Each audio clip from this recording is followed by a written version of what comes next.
2 दिवसापूर्वी आपल्याला हे छोटं कासव मिळालं होतं शेतात. त्याला आता आपण नदीमध्ये सोडणार आहोत. त्यासाठी मी घेऊन आलोय. आता थोड्या वेळाने त्याला नदीमध्ये आपण सोडून देऊया. कारण 2 दिवसापासून ते एकदम कमीच खात होतं. आता आपण विचार केला त्यापेक्षा आपण त्याला सोडूनच देऊया. म्हणून आता घेऊन आलोय त्याला नदीमध्ये सोडण्यासाठी आणि आता त्याला सोडून देतोय.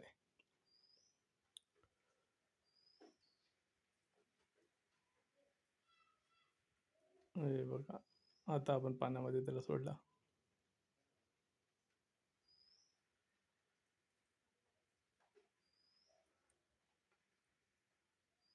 बघा किती खुश आहे, लगेच पळून गेला.